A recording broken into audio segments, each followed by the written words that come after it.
मग विश्वास कोणावरती असायला पाहिजे तर भगवंत नामावरती आणि संतावरती विश्वास असला पाहिजे. संतांची या पायी हा माझा विश्वास, सर्व भावेदास झालो त्यांचा. तुलसीदासांना प्रभू रामचंद्राचं दर्शन घडलं आणि ही बातमी वाऱ्यासारखी संपूर्ण जगामध्ये पसरली. आणि जगामध्ये पसरल्यानंतर एक मारवाडी गृहस्थ तुलसीदासांकडे आला आणि तुलसीदासांना म्हणाला, महाराज मी 2 लाख रुपये देतो, तुम्हाला प्रभू रामचंद्रांचं दर्शन घडलं हे मला कळालं, मला प्रभू रामचंद्रांचं दर्शन घडवून द्या. आणि तुलसीदास म्हणाले, हे बाबा ते काही चालणार नाही, असं पैशाने जर भगवंताचं दर्शन घडत असतं तर सर्व श्रीमंतांना देव भेटला असता की नाही. तर भगवंताचं दर्शन घडण्याकरता आम्हाला अनंत जन्माचं काय लागतं, शुद्ध पुण्य असतं, शुद्ध पुण्य. आणि असं म्हणल्यानंतर तो गृहस्थ रागाने म्हणाला, तुम्हाला प्रभू रामचंद्रांचं दर्शन घडलंच नाही, आणि निघाला माघारी जायला. पण जे साधू जे आहेत, जे महाराज आहेत, जे 12 नव्हे 1200 गावचे पाणी पिलेले असतात, त्याने म्हणलं, महाराज जाऊ नका, थांबा. आणि त्यांनी काय करावं, घरातून एक भाला आणला आणि भाला अंगणामध्ये रोवला आणि अंगणाच्या कडेला एक पिंपळाचं झाड होतं. आणि त्या गृहस्थाला सांगितलं की या पिंपळाच्या झाडावरती चढा आणि ह्या भाल्यावरती उडी मारा, तुम्हाला प्रभू रामचंद्रांचं दर्शन होईल. आणि तो गृहस्थ म्हणाला, अरे बाबा मी प्रभू रामचंद्रांचं दर्शन घेण्याकरिता या ठिकाणी आलेलो आहे, मी मरायसाठी नाही आलो. आणि तो घाबरला आणि तिथून पळून गेला, निघाला. आणि निघाल्यानंतर वाटेमध्ये एक क्षत्रिय गृहस्थ, शेतकरी कुटुंबातील एक सरळ स्वभावाचा सीधा साधा माणूस रस्त्यात भेटला. म्हणला, एक गृहस्था, अरे कुठे गेला होता? तो म्हणाला, तुलसीदासांना प्रभू रामचंद्रांचं दर्शन झालंय आणि मी त्यांना म्हणालो मी 2 लाख रुपये देतो, मला भगवंताचं दर्शन घडवून द्या. आणि ते नाही म्हणाले. अहो त्यांनी अट्ट घातली. काय अट्ट घातली? दारात एक भाला रोवला आणि मला म्हणाले ते पिंपळाच्या झाडावरती चढा आणि त्या झाडावरून 50 फुटावरून कशावरती मारा, भाल्यावरती उडी मारा. आणि मी घाबरलो, आलो पळून. आणि तो शेतकरी जो गृहस्थ होता तो लगेचच त्या ठिकाणाहून कुणाकडे निघाला, तुलसीदासांकडे निघाला. आणि तुलसीदासांना म्हणाला की महाराज या पिंपळाच्या झाडावरून जर या भाल्यावरती मी जर उडी मारली तर भगवंताचं नक्की दर्शन होईल का? महाराज म्हणाले, हो नक्की होईल. आणि तुलसीदासांच्या शब्दावरती विश्वास ठेवून तो शेतकरी गृहस्थ पिंपळाच्या झाडावरती चढला आणि प्रभू रामचंद्रांचं नाव घेतलं आणि भाल्यावरती उडी मारणार तोपर्यंत प्रभू रामचंद्र प्रगट. म्हणजे थोडक्यात सांगण्याचं तात्पर्य की तुमच्या आमच्या अंतकरणामध्ये भगवंताच्या विषयी जर विषय असेल, प्रेम असेल, विश्वास असेल तर तुम्हा आम्हाला भगवंताची भेट नक्कीच झाल्याशिवाय राहणार. म्हणून भगवंताच्या नामावरती विश्वास असायला पाहिजे. ते जगद्गुरु तुकोबाराय तुम्हा आम्हाला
चरणामध्ये ज्ञानोबारायांनी तुम्हा आम्हाला रसाचे 3 प्रकार सांगितले. खाण्याचा रस, बोलण्याचे रस आणि प्रेमरस. खाण्याच्या रसाचे 6 प्रकार, बोलण्याच्या रसाचे 9 प्रकार आणि प्रेमरसाचे 8 प्रकार. खाण्याच्या रसाचे 6 प्रकार कोणते? लेह, पेय, चोष्य, खाद्य, भक्ष्य आणि भोज्य. लेह म्हणजे चटणी, तिळकुट इत्यादी पदार्थ. पेय म्हणजे दही, दूध, ताक इत्यादी पदार्थ. चोष्य म्हणजे लोणचं किंवा ऊसाचं जे कांड बोलतो आपण की रस चोखतो आणि चोथा फेकून देतो. आणि भक्ष्य म्हणजे अग्नी आणि भोज्य म्हणजे भोजन. आणि कुठला राहिला? लेह, पेय, चोष्य, भक्ष्य आणि भोज्य. आणि बोलण्याच्या रसातील 9 प्रकार. शृंगार, वीर, करुणा, अद्भुत, बिभत्स, भयानक, रौद्र आणि शांत. हे बोलण्याच्या रसातील 9 प्रकार आहेत. आणि हे 9 प्रकार रस वाङ्मयामध्ये आहेत. आणि रस वाङ्मयामध्ये सर्व रसामध्ये रामरस कसा आहे? श्रेष्ठ आहे. नवे नवे रस वाङ्मयामधील सर्वश्रेष्ठ मानल्या जाणाऱ्या अमृत रसाहुनी श्रेष्ठ आहे. अमृताहुनी गोड नाम तुझे देवा, म्हण माझे केशवा गंगोदका उडीनिके अमृत गोड अमृत झाले फिके. म्हणजे अमृत रसापेक्षा देखील भगवंताचं नाम रामरस हा अत्यंत गोड आहे. आणि या सर्व रसामध्ये जर प्रेमरस मिळाला तर त्याचा भाव कसा होतो? द्विगुणित होतो. त्याचा आनंद कसा होतो? द्विगुणित होतो. याला अष्टसात्विक भाव म्हणतात. अष्टसात्विक भाव म्हणतात. प्रेमरस बेसली मिठी. प्रेमरसाचे 8 प्रकार: स्तंभ, रोमांच, कंप, प्रलय, वैवर्ण्य, श्वेत आणि स्वरभंग. आणि हे जेव्हा खाण्याच्या रसाला आणि बोलण्याच्या रसाला जेव्हा मिळतात तेव्हा आनंद कसा होतो? द्विगुणित होतो. आणि याला अष्टसात्विक भाव म्हणतात. प्रेमरस बैसली मिठी आवड मोठी. आणि जेव्हा तुम्हा आम्हाला भगवंताच्या नामाची गोडी लागते तेव्हा अन्य कोणतेही रस रुचत नाहीत. नवे नवे तुम्हा आम्हाला संसारामध्ये गोडी लागत नाही. कोणता राजकारणी जरी असेल, राजकारण करणारा, आणि त्याला भगवंताच्या नामाची गोडी लागली तर तो राजकारण करायचं सोडून इतकी भगवंताच्या नामामध्ये. आणि तेच अभंगाच्या 3ऱ्या चरणामध्ये जगद्गुरु तुकोबा रामरसाची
नामवचनात काय आहे? सुख आहे सुख. आणि जगातील सर्वश्रेष्ठ सुख आहे. परमार्थामध्ये जसं अनुभवास महत्व आहे तसं व्यवहारामध्ये एखाद्या व्यक्तीला अनुभवास महत्व आहे, तसं परमार्थामध्ये देखील अनुभवास अधिक महत्व. आणि जेव्हा एखाद्या व्यक्तीला अनुभव प्राप्त होतो तेव्हा त्याच्याकडे एक विशेष प्रकारची शक्ती प्राप्त होत असते. आणि शक्ती प्राप्त होते, परंतु ती युक्तीने वापरली पाहिजे. आणि युक्तीपेक्षा काय महाराज? भक्ती श्रेष्ठ. आणि भक्तीपेक्षा विरक्ती श्रेष्ठ आहे. परंतु भक्तीपेक्षा आजच्या तारखेला युक्तीपेक्षा संपत्तीच मान जास्त आहे. आणि भक्तीपेक्षा विरक्ती, आणि विरक्तीपेक्षा तुमची आमची अनुभूती याला जास्त, अनुभूतीला जास्त. आणि म्हणून जगद्गुरु तुकोबाराय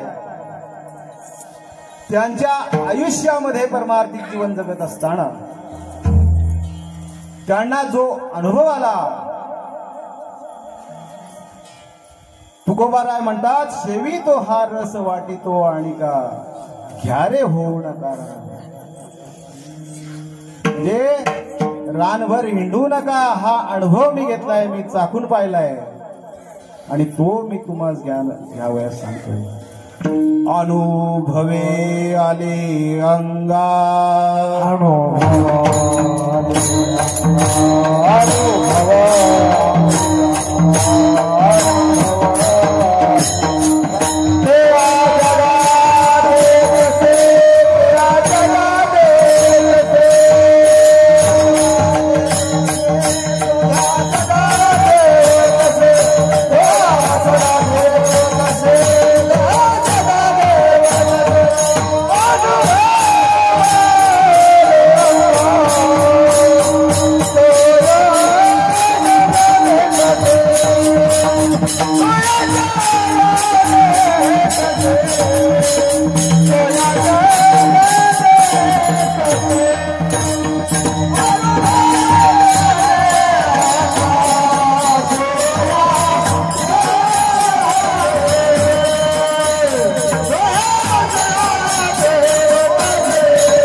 जगद्गुरु तुकोबारायाने हा अनुभव घेतलाय.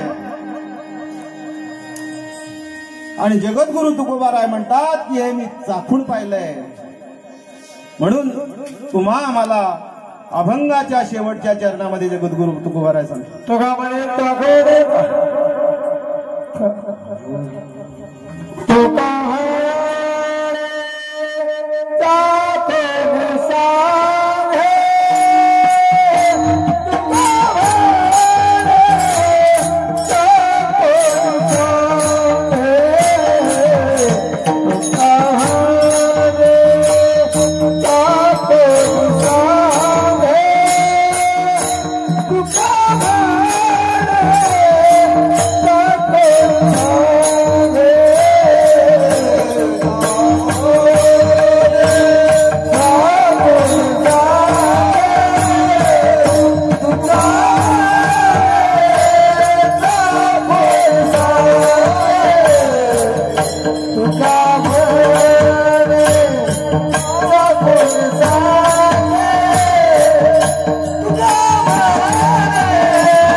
आम्हाला एकच प्रश्न पडला असेल ना हो, की आपण म्हणतो तुमच्या आमच्या हृदयामध्ये वास करतो, त्याचं नाव राम आहे. राजा दशरथाचा पुत्र राम आहे की नाही? राजा दशरथाचा पुत्र तर राम आहेच, परंतु तुमच्या आमच्या हृदयामध्ये जो वास करतो त्याचं नाम आहे राम. जैसा हृदयामध्ये मी रामू, सर्व सुखाचा रामू, का भ्राताशी काम विषयावर. व तुमच्या आमच्या हृदयामध्ये जर भगवंत परमात्मा आहे, मग भगवंताच्या नामाची गोडी का लागत नाही? का लागत नाही भगवंताच्या नामाची गोडी? तर त्याचं उत्तर आहे की तुमची आमची इंद्रिय जी आहेत ही कशी आहेत? बहिर्मुख आहेत. बहिर्मुख. प्रत्येक इंद्रियाचं तोंड हे कुठल्या साईडला आहे? बाहेरच्या साईडला आहे.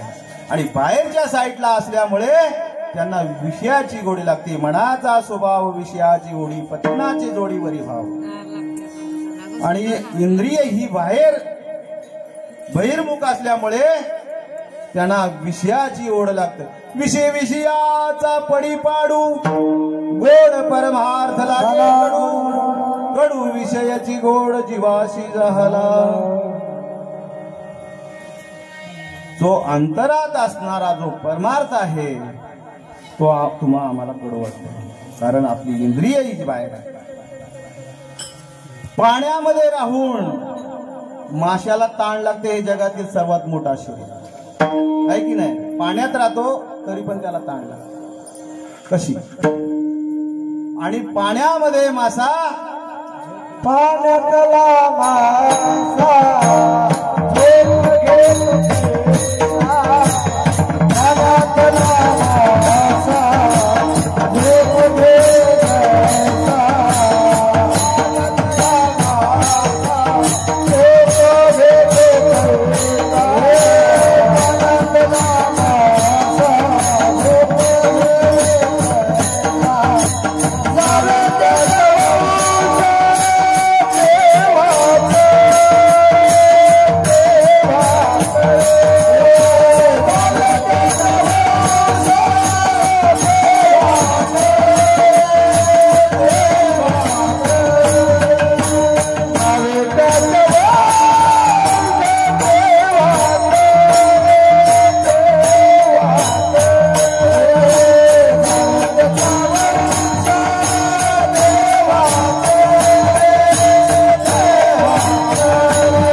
माशाला ताण लागते, हे जगातील सर्वात मोठा शरीर. आणि पाण्यामध्ये मासा पालथा होतो, पालथा. आणि माशाच्या खालच्या बाजूला असणारी झडप उघडते आणि पाणी आतमध्ये शिरतं आणि माशाची तृष्णा शांत होते. झडप माशाच्या खालच्या बाजूला असते. आणि त्याचप्रमाणे जर तुमची आमची इंद्रिय उलटी केली, उलटी म्हणजे खाली डोकं वर पाय नाही, इंद्रिय नाक कान डोळे ही अंतर्मुख, माणूस तसाच फक्त अंतर्मुख जर केली तर अंतरात्मातील भगवंत तुम्हा आम्हाला दिसल्याशिवाय दिसेल की नाही? बाहेरच्या साईडला त्यांचं तोंड बहिर्मुख असल्यामुळे तुम्हा आम्हाला विषयाची ओढ लागते. संत कबीरदास म्हणतात,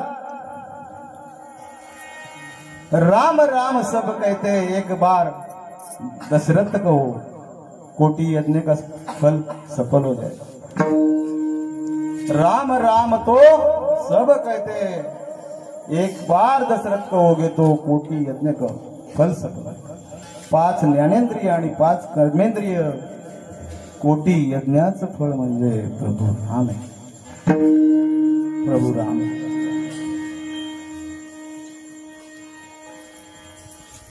आणि भगवंताचं नामचिंतन करणं हे अत्यंत गरजेचं आहे. परंतु भगवंताच्या नामावरती तुमचा आमचा विश्वास.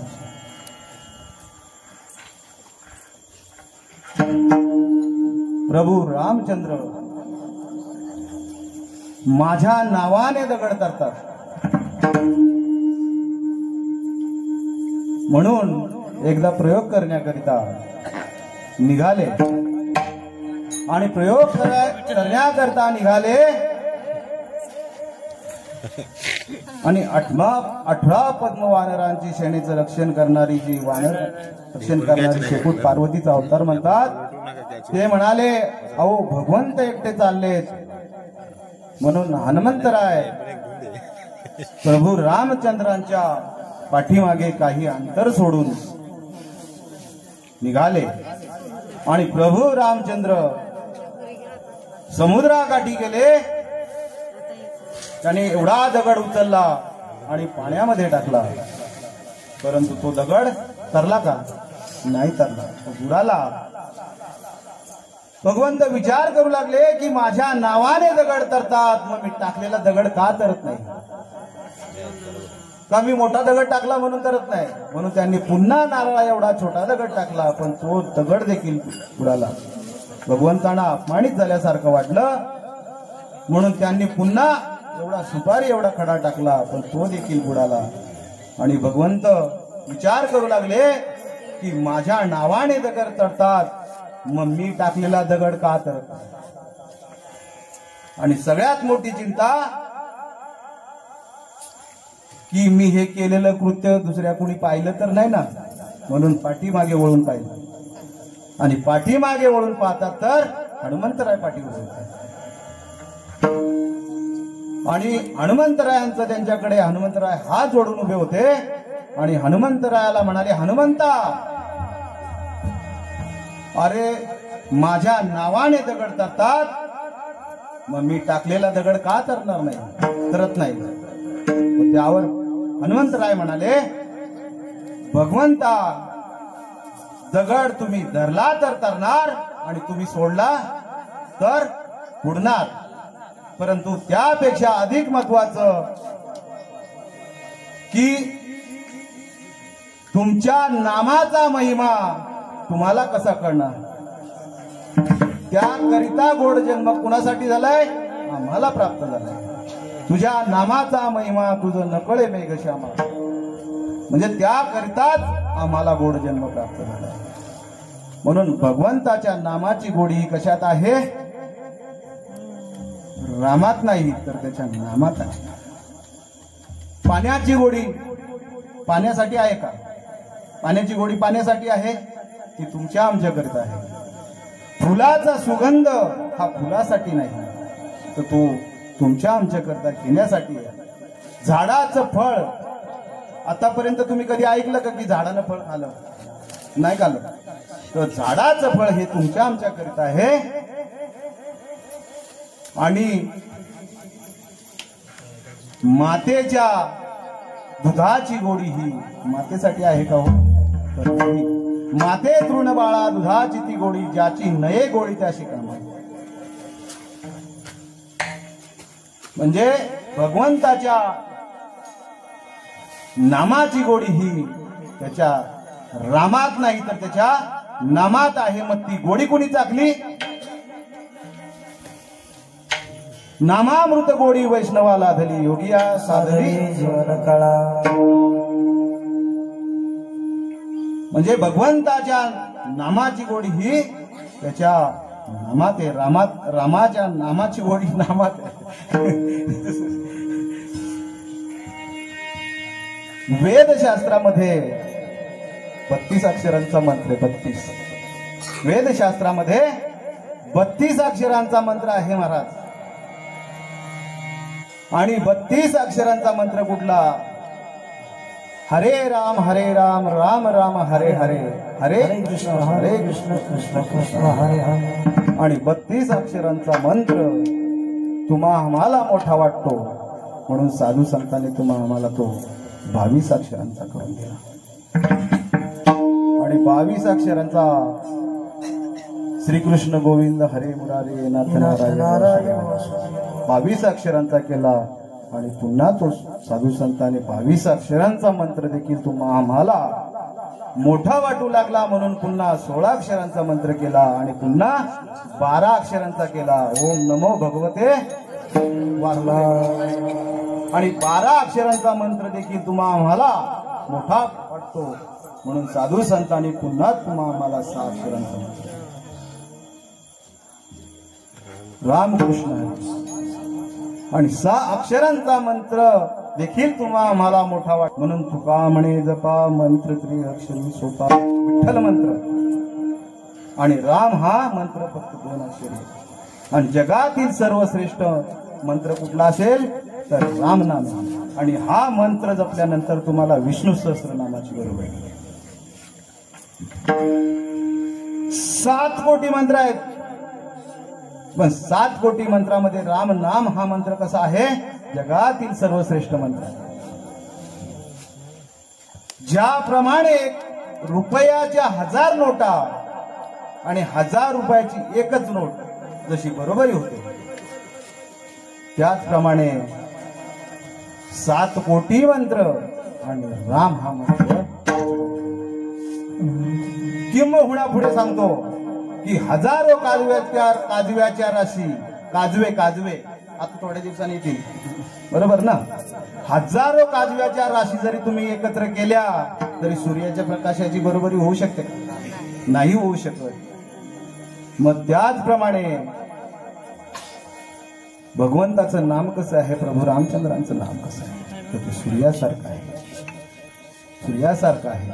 म्हणून जगातील सर्वात श्रेष्ठ मंत्र कोणता असेल तर रामनाम.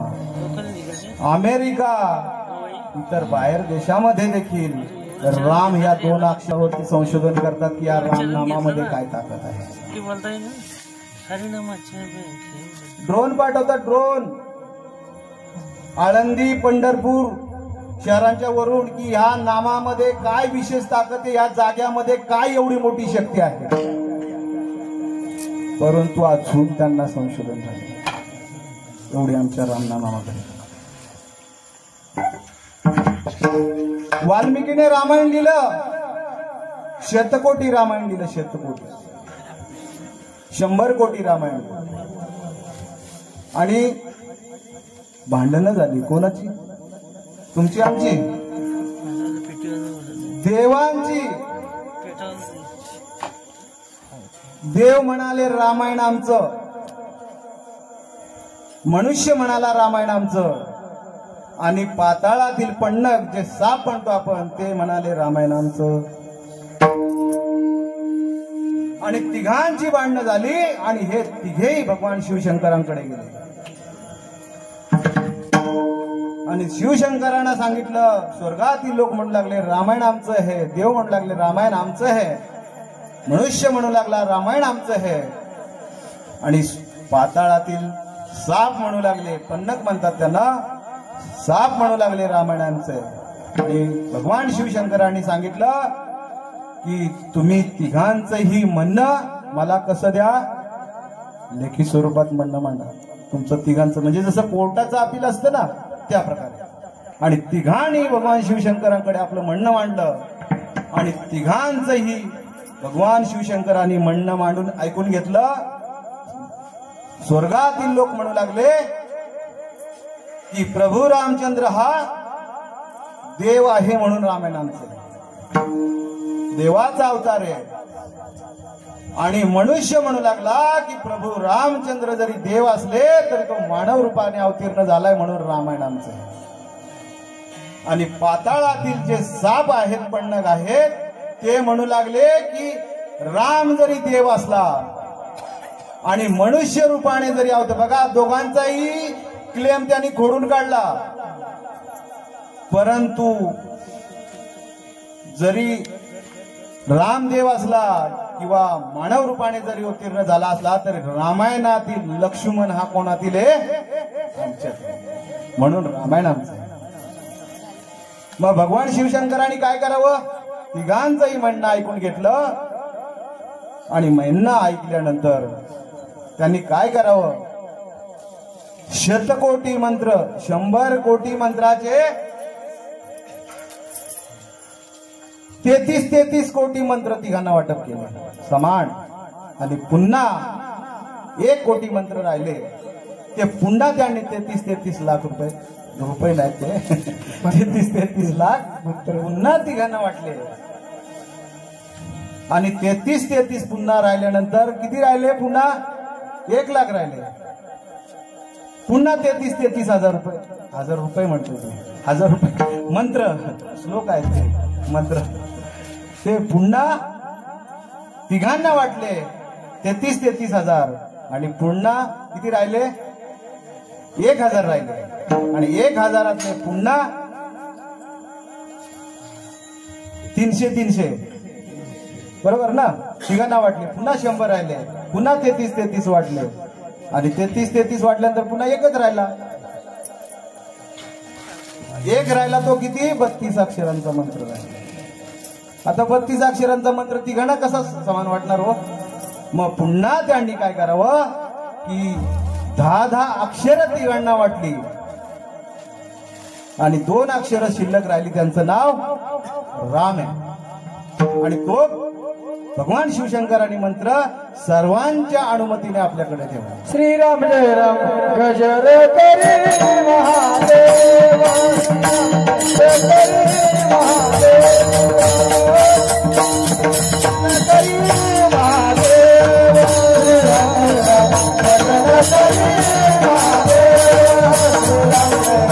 भजन करी महादेव भजन करी महादेव राम फुले सदाशिव भजन करी महादेव भजन करी महादेव भजन करी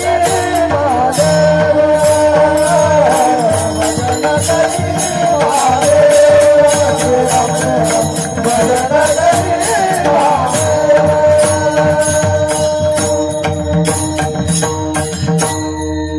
आणि भगवान शिवशंकरांचा सर्वात आवडता मंत्र कोणता असेल तर तो राम.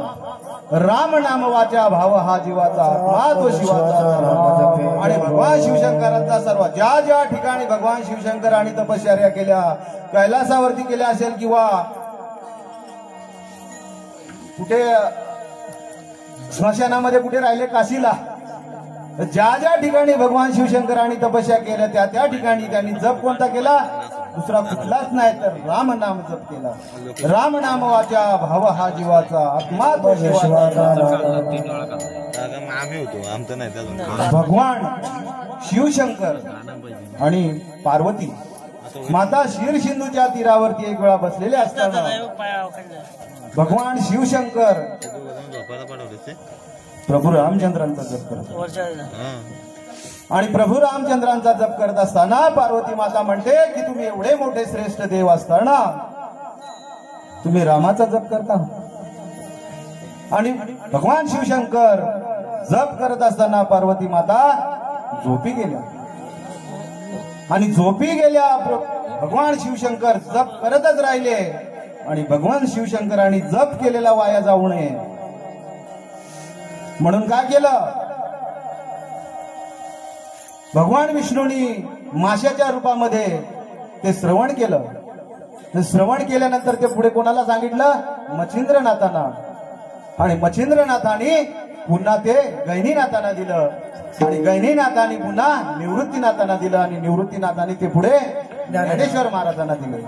आणि ज्ञानेश्वर महाराजांनी तुमच्या आमच्या उद्धाराकरिता जगाच्या कल्याणाकरिता हे सगळं उघडत ओपन. वारकरी संप्रदायामध्ये 3 पंथ आहेत बरोबर ना? 3 संप्रदाय, दत्त, चैतन्य आणि नाथ संप्रदाय. आणि 3 संप्रदायाचा मंत्र हा एकच आहे, रामकृष्ण. नाथ महाराज देखील म्हणतात माझ्या गुरुने हाच मंत्र मला दिला. ज्ञानेश्वर महाराज देखील म्हणतात की माझ्या गुरुने देखील मला हाच मंत्र दिला. आणि तुकाराम महाराज देखील म्हणतात माझ्या गुरुने देखील मला हाच मंत्र दिला. कोणता मंत्र? राम कृष्ण नामे देवी सती. राम कृष्ण नामे देवी सती. राम कृष्ण नामे देवी सती. राम कृष्ण नामे देवी सती.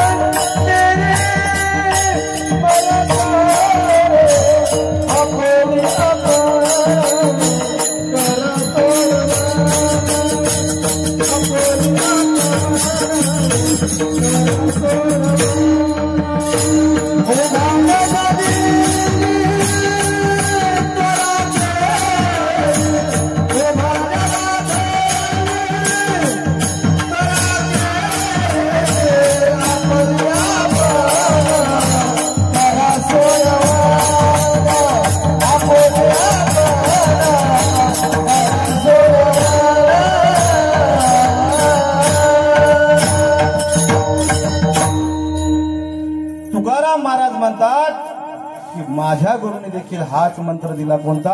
बाबाजी आपुले सांगितले नाम मंत्र दिला. रामकृष्ण हरी.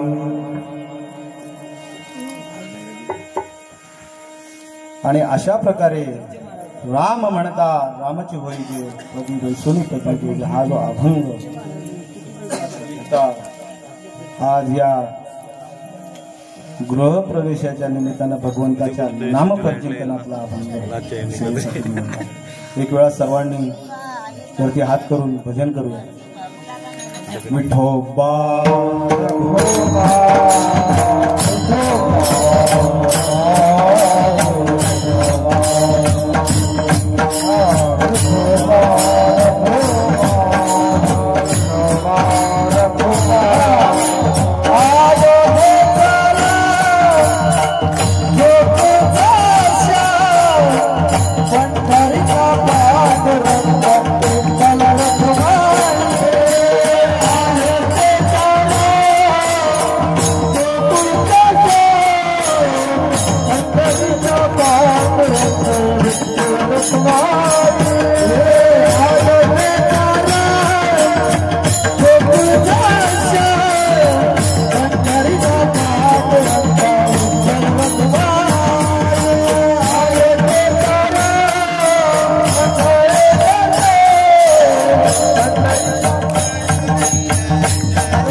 वास्तविक पाहता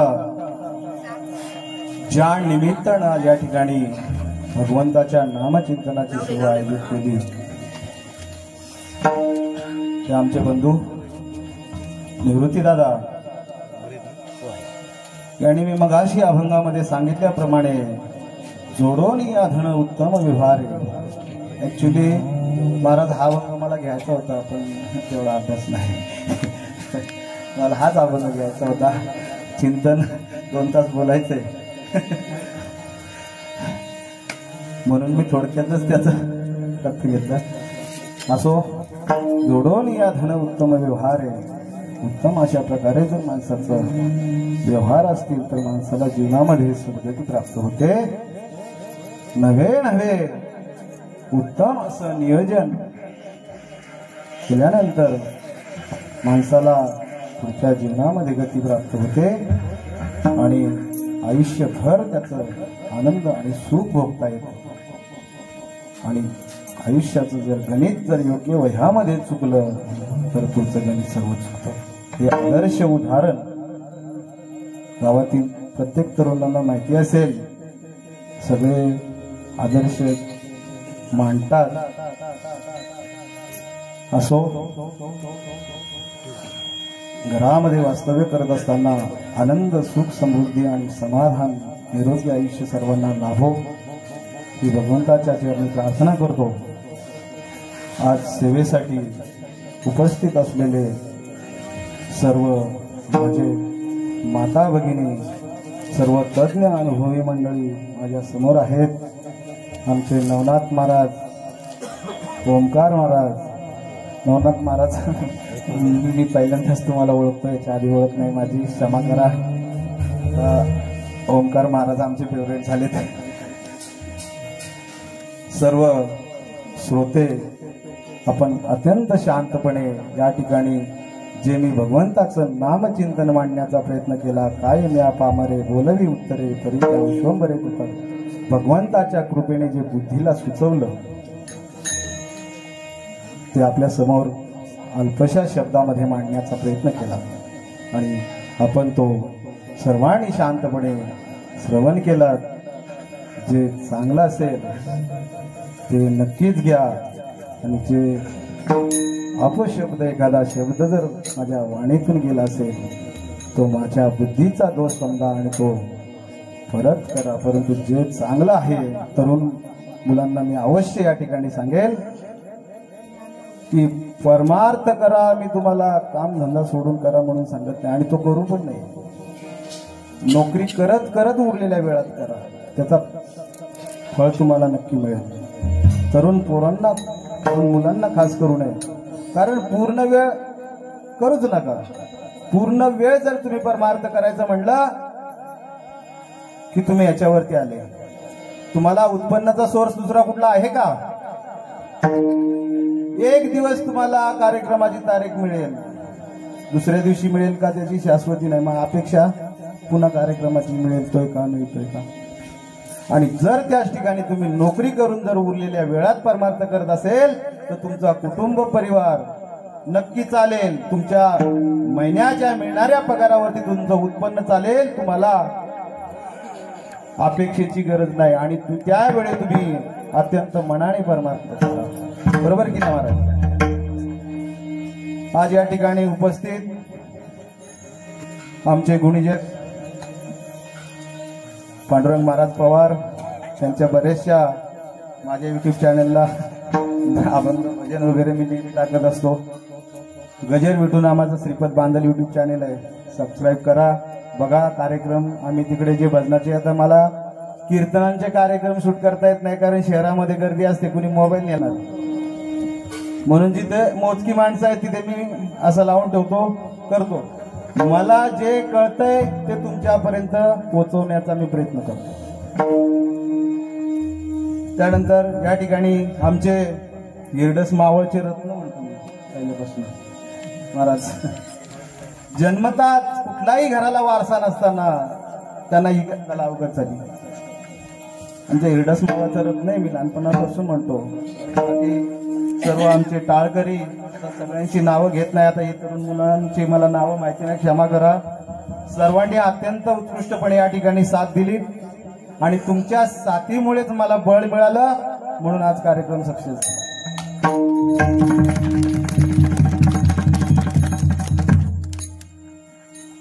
झालेली सेवा भगवान परमात्मा पांडुरंगाच्या चरणी अर्पण करतो. माझ्या जन्मदात्या आई वडिलांच्या चरणी अर्पण करतो आणि माझे गुरु ज्यांनी आई वडिलांची उणीव कधी भासून दिली नाही, पूर्ण जागा भरून काढली असे माझे वडील बंधू भगवान दादा समोर बसलेत आणि वास्तविक सांगायचं तर त्यांच्या प्रेरणेमुळे मी हे करतो. तर मला माहिती आहे मी कीर्तन करत बसलो ना तर उपाशी मारायची वेळ.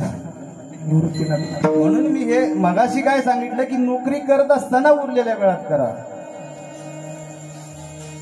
असो सर्वांचं मनापासून आभार, धन्यवाद. झालेली सेवा भगवान परमात्म्याच्या पांडुरंगाच्या चरणी अर्पण करतो आणि या ठिकाणी सेवेला पूर्ण विराम देतो. भैरवी घेता नको. ज्ञानेश्वर